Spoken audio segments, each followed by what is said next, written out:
Let me explain to you how being sloppy with your work can make you more money.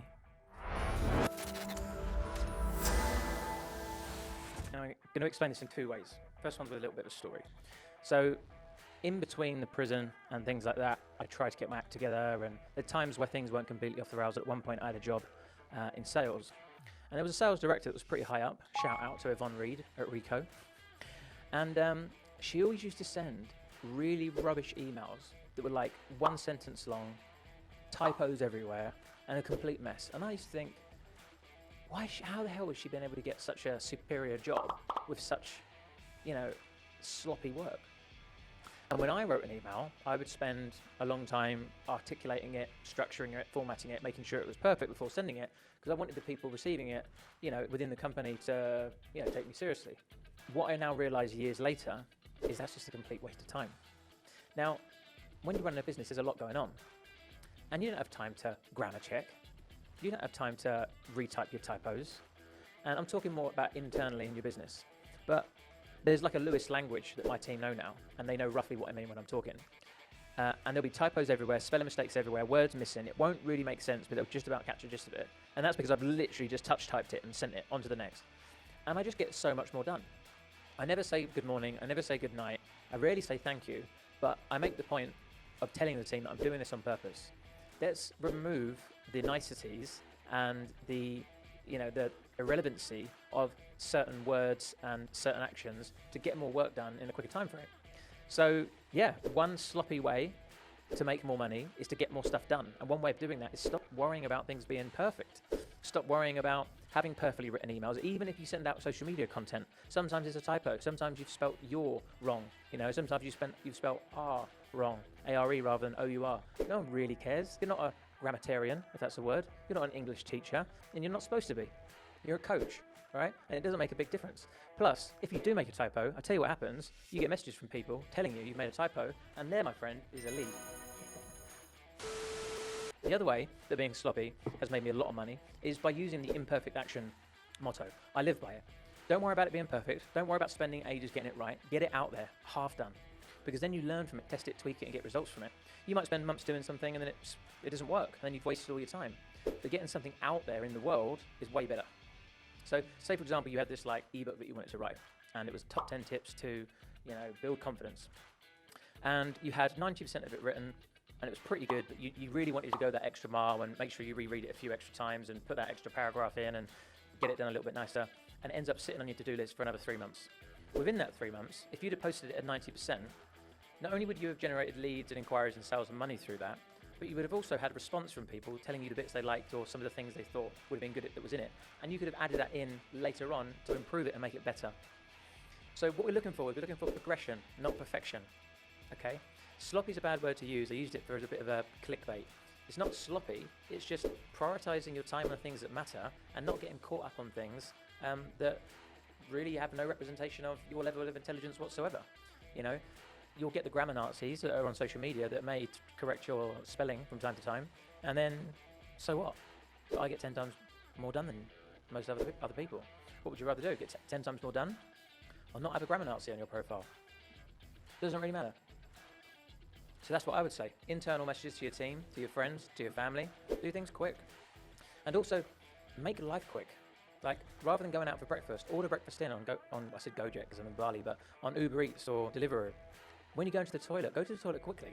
I know that sounds silly, right? But sometimes I'm going to go to the toilet, so I'm going to get up, quickly check my phone, and I'm going to go and get a drink first, and I'm going to go to the toilet, and I'm going to sit down there maybe on my phone again, and then it's a procrastination tool. If you literally run to the toilet, do a quick one, come back, right? It's a difference between 1 minute and maybe 30 minutes. Now, 30 minutes might not seem like a lot of time, but when you start doing that with other things in your life, like eating quicker, for example, a meal can sometimes take an hour for people to eat, when really, it's not an ideal situation, but if you want to hustle and grind and build a business quickly, you can eat that meal in 5 minutes. It gets delivered to you. So rather than having to cook it, right, buy the ingredients, cook it, eat it, wash up the dishes, put all the dishes, dry the dishes, put them away, or even if you've got to go to the restaurant, wait for it to be delivered to you, eat it there, travel back from the restaurant, both of those things are going to take an hour or an hour and a half or 2 hours out of your day, right? But imagine the food gets delivered to you, you eat it in 5 minutes whilst you're working, and then you carry on. You've just saved 2 hours. So 2 hours from eating, and don't forget you eat more than once a day. You could save, say, an hour eating rather than 2, it's a bit extreme. But imagine if you saved an hour breakfast, lunch and dinner from eating.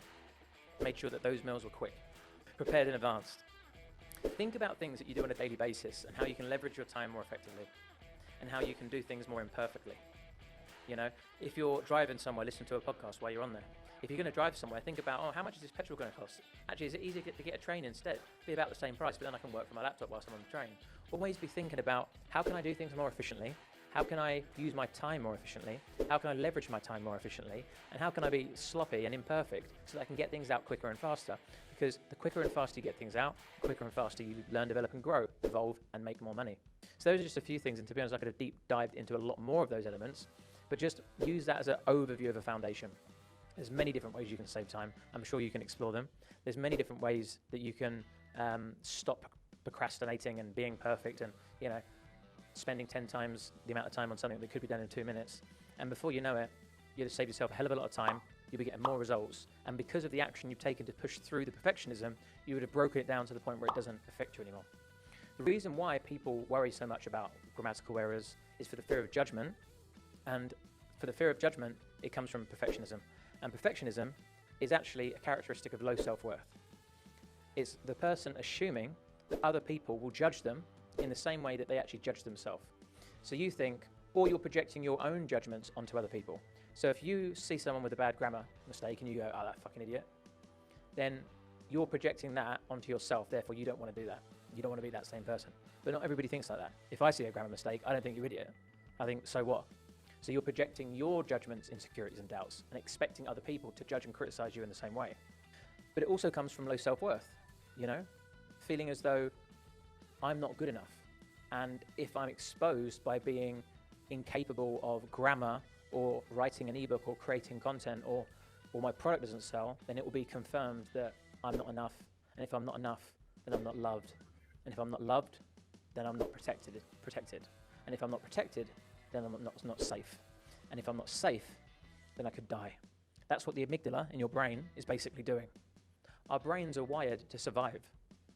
Our brains are not designed for success. So we have to rewire this patterning. And this will be happening on autopilot. And the way that you do it is by having the awareness. Already now, from this video, you'll be thinking, who cares if there's a couple of typos in there? Actually, I am enough and I am loved. So regardless of how this comes out, it doesn't matter because I am safe. Reminding yourself that you are loved and you are safe and protected, regardless of any external factor in your life, will really, really serve you. Because in ancient times, we had things to actually be fearful of, animals that might attack us. And the amygdala would really help us out, right? To not jump off a cliff or to not fight with a tiger, right? But now in today's modern world, it's much less scary, right? So we latch onto things, the closest things that we can see that are as close to danger as we can perceive it. So we look at social media and content creation and putting our offers out there and stuff like that as dangerous and scary because we don't really know the true meaning of danger and fear because we've never really experienced it. But when you can dig a little bit deeper below the soil and understand that these things aren't scary and they aren't dangerous, it's simply a social media platform. It's a bit of technology. It's random people you'll probably never meet. And at one point, we'll all be dead, including you. And at that point, will any of it matter? Will it matter that you got the typo on one of your social media posts? Or will it matter that you went after your dreams, followed your passion, and made a change in the world, and felt happy and fulfilled with the work and the contribution that you did by putting things into the world, rather than holding them inside, trapped, waiting to get out for the fear of other people who will also be just laying in a coffin one day as well. So guys, that went off on a bit of a tangent. Be sloppy, be imperfect. Don't fear, there's no danger. You're safe, you're loved, you're enough, and just get things done quicker. The quicker you work, the more money you'll make. Simple as that. Get out there. And I'll see you on social media. Because I'll be there, because I'm not scared. Will you continue to be scared? Choice is yours.